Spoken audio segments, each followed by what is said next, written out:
Okay, everybody. I've probably logged 800, maybe 1,000 hours in Stardew Valley, both vanilla Stardew and many of the mods. I did a little bit, maybe 100 hours post 1.6 update. I've sort of stopped playing recently, but my interests have been piqued. There's been some new mods that have come out. So in order to kick off my new pursuit into Stardew Valley, I'm going to go with what everybody wants to see. That is my take on the NPCs. All right, so I'm going to start off by just discussing the bachelors and bachelorettes. To my mind, that's the important part of the game, right? The other NPCs, whatever, but everybody plays Stardew Valley in part because they're not only building a farm, but they're building a family, and it's getting to know the NPCs is part of the game. So here we go. Let's look at the male characters first. Now, I should say, my character in the game has courted and married all of these NPCs before, so I'm familiar with all their stories. Some less so than others, and I've married some of them multiple times, divorced them, married them, and throughout my multiple playthroughs. So these are experienced opinions here, super valid opinions. Let's talk about Shane. So obviously Shane is controversial because he has the most problems pretty much out of any of the characters in the valley. He does seem to overcome them as you court him and as the relationship grows. He has some advantages such as the blue chickens that you can get, but you can get that without marrying him. But still, it's nice to have that. Um, Overall, though, I think he's not really that great of a marriage candidate. He doesn't give you too many good things. He gives you pizza, jalapeno poppers as gifts. Um, I just don't really see the story. While it's interesting, right? It is a dramatic story. Not really vibing with me.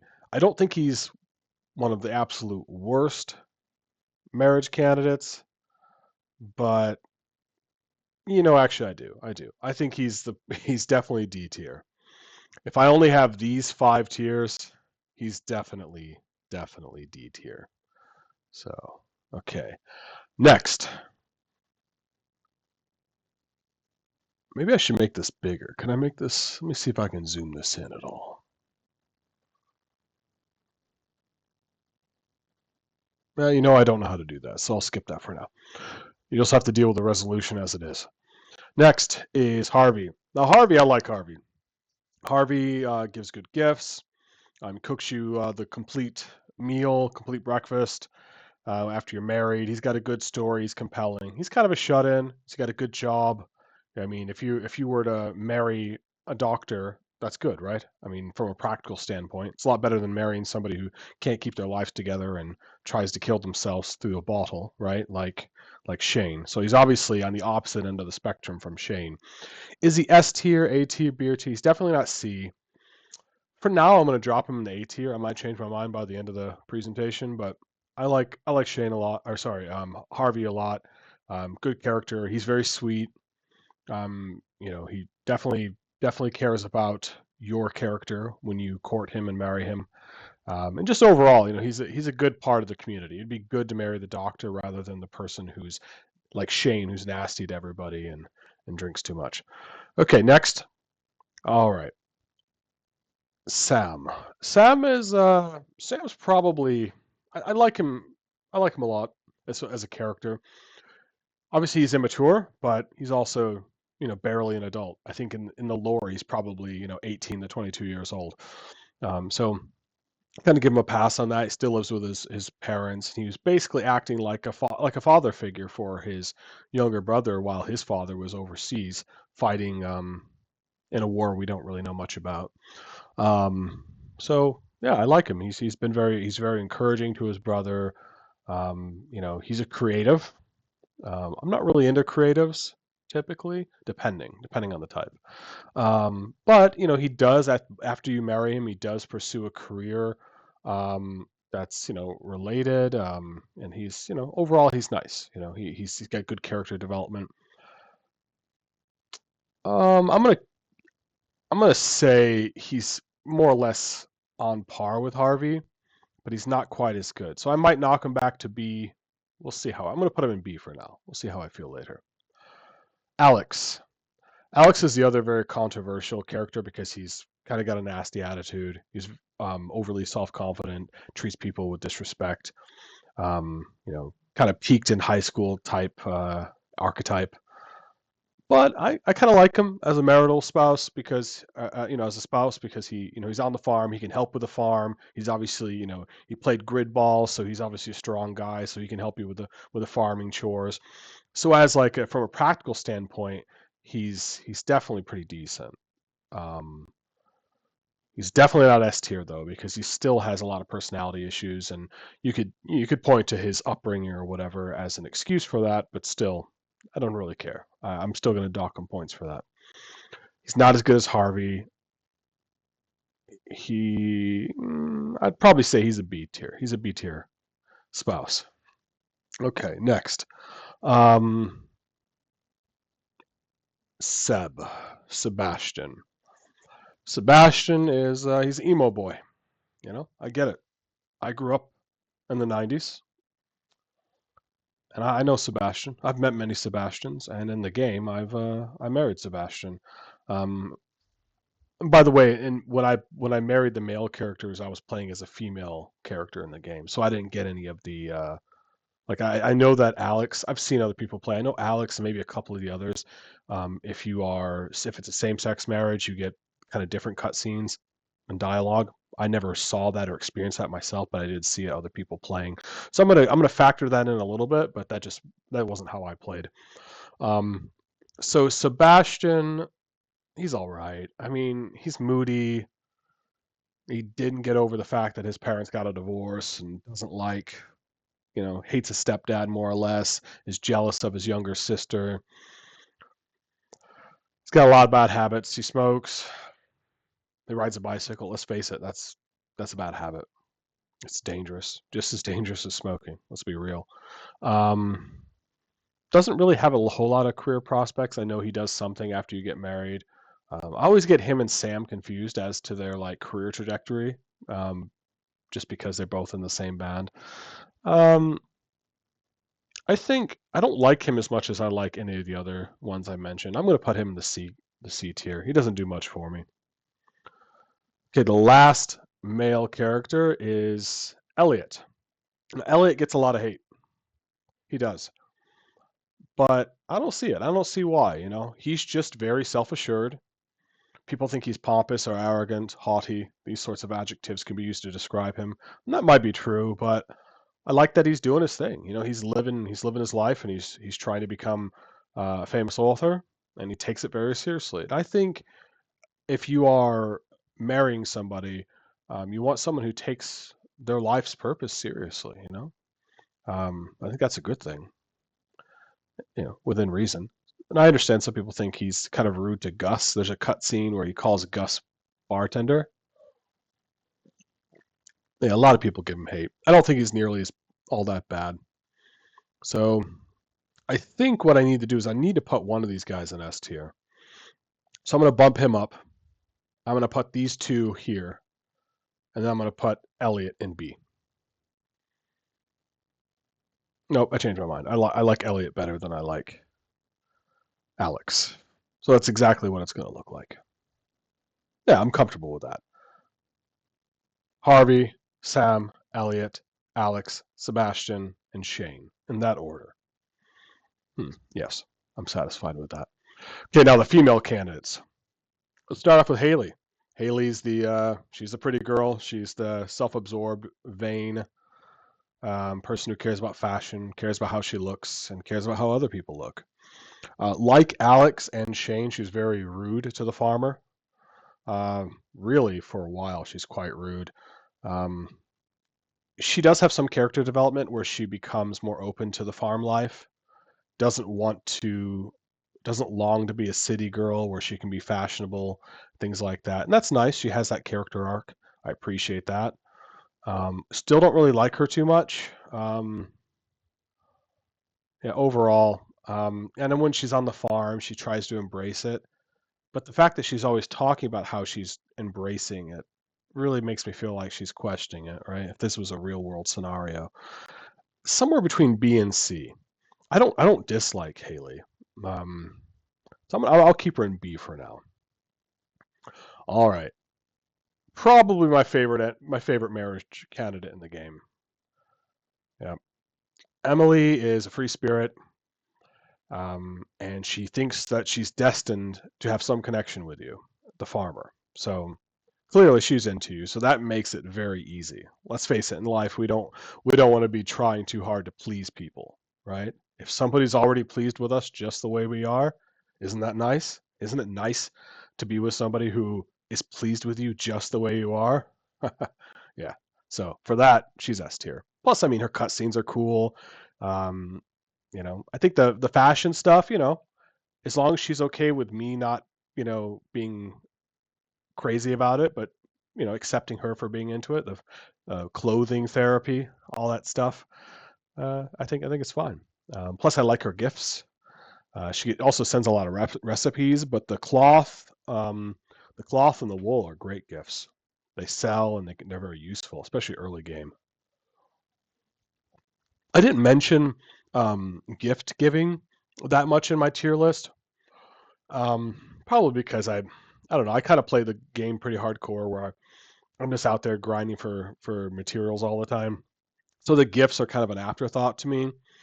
But I would say that Emily gives really good gifts compared to a lot of the female marriage candidates. But she's my favorite. No one compares to her. There's a close second, and we'll bring them up shortly. Leah, Leah, whatever. Leah. Leah's good. I like Leah. Yeah, I like Leah. She's cool. Um, she's also a bit of a creative, a free spirit like Emily, but she's a little bit more. I imagine like she listens to Simon and Garfunkel. She's a little bit depressed. I kind of get that vibe from her. A little lacking in self assurance. She has a past, so she's bringing some baggage with her. So all of these things sort of knock her down. She's a health nut, though. I like that. I like that she cares a lot about health. Um, that's good. I think I like her slightly more than I like Haley, but only slightly. Like I basically feel the same way about them for different reasons. They're both okay. I'll keep her in B, but she might go A tier if I don't. Yeah, we'll see. We'll see. Next, Penny. Penny is my second favorite marriage candidate. Very different from Emily. Penny is, I mean, if you're into TradCon wives, she's a TradCon wife. She's a teacher of the school children, so she gives back to the community. She's living a rough life with an alcoholic mother in a trailer, but she still stays positive. She still works hard. She still keeps things together. She's a pretty solid human being. I like that in a person. I like it on the farm too. She gives decent gifts. Um, you know, she likes the library. She likes the museum. She's kind of a nerd, and I can appreciate that. I can appreciate a learned person. So I really like that about her too.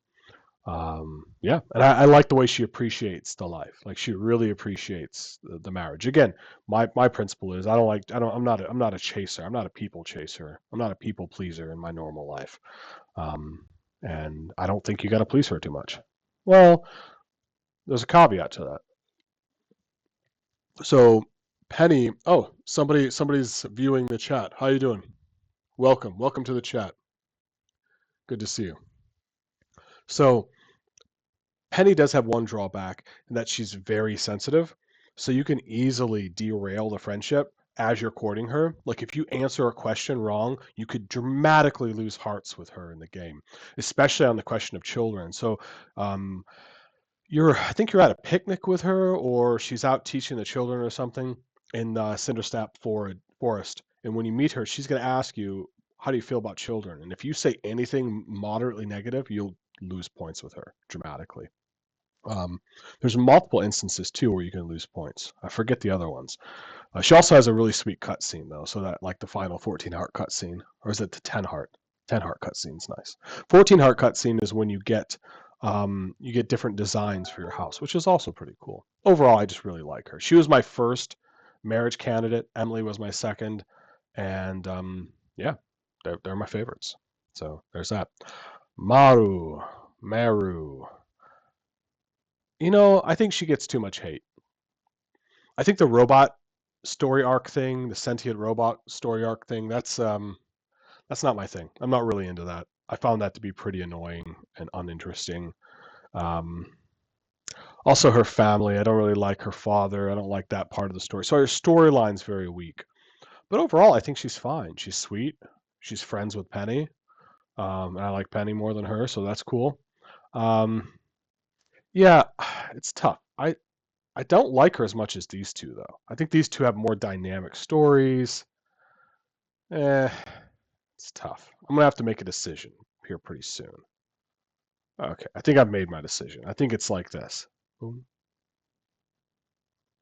boom. No. Yeah. Okay. That's my decision. So I think Leah is A tier, Haley is B tier, and Maru is C tier. No, I'm kidding. ah, it's tough.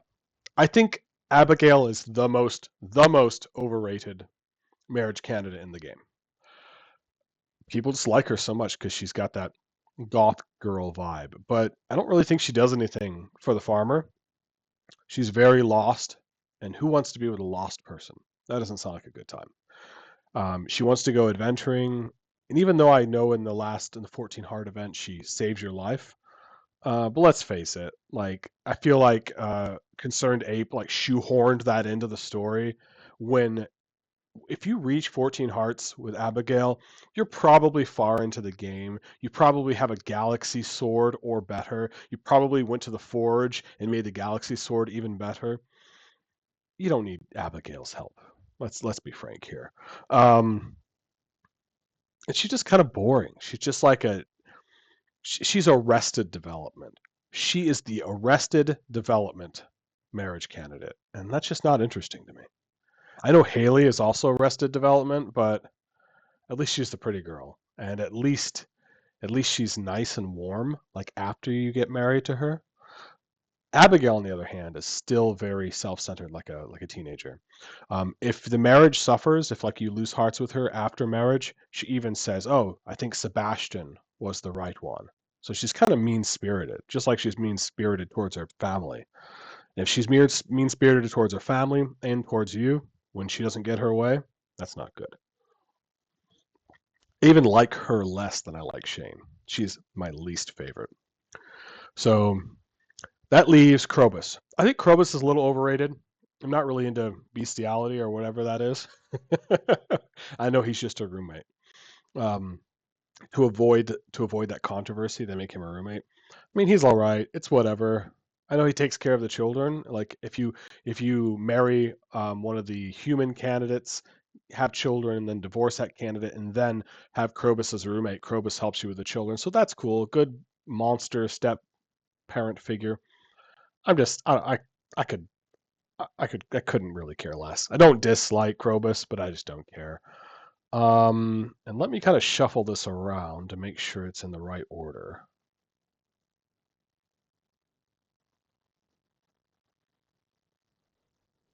Okay, there. Now it's in the right order. That's how I feel about all the marriage candidates.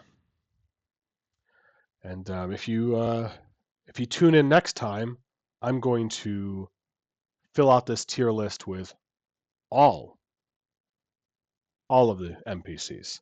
But for now, I'm going to get on with my day. Thanks for watching. Cheers.